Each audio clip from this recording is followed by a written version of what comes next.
Breaking. Well, we have some breaking news here. Like, share, subscribe.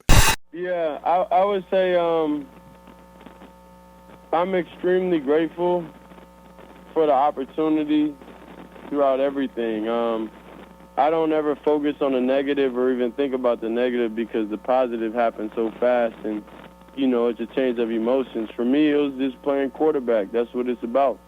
You can't be up too low or anything. You got to be able to celebrate. So when we score a touchdown, we celebrate for a little bit. Now it's back to it's time to work, it's time to go. So that's all it is a football game to me.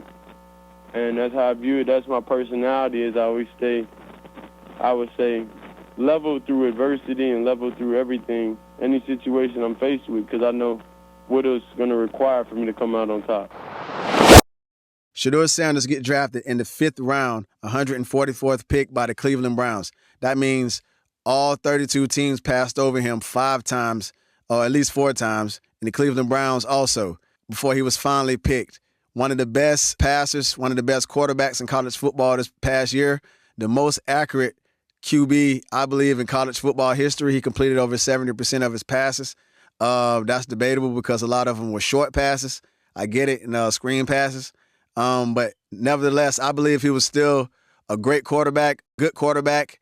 He set the school record with 37 passing touchdowns. He was a great example. He didn't get in trouble. He's not a partier or a drinker. His draft stock dropped because they said they felt he was a little arrogant and he didn't interview well. He didn't perform at the pro day. They saying that's the reason why he dropped, but I don't think that's a good reason, especially if you point to people like Johnny Manziel and other very, very arrogant quarterbacks who are non-black, let's just say that, and so on. I believe it's okay to be a little arrogant as long as it's controlled, especially as long as your teammates love you and the organization you with loves you. And that is what Sheduer Sanders has been an example of everywhere he's went so far. You don't hear bad things about him. You don't hear bad news about this man. You don't hear things about women that he dealt with coming out or anything. So I'm kind of confused how he can drop all the way to the 5th round. This seems a little more set up. This seems a little sinister, a little more plotted out. I'm not sure what's going on here.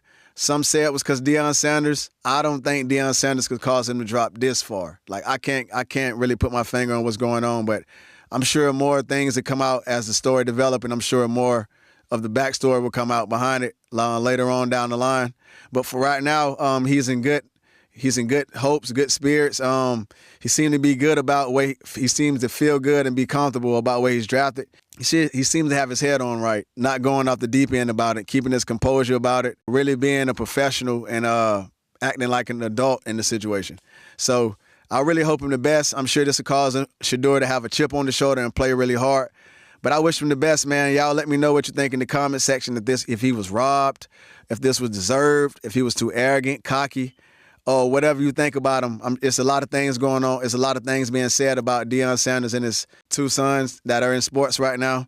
And by the way, Shiloh Sanders got picked up by the Buccaneers. So after the draft was over, I don't think he got drafted at all. It's good to see them going in the right direction, man. I wish them the best.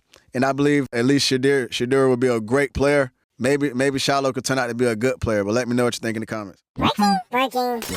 Well, we have some breaking news here. Like, share, subscribe.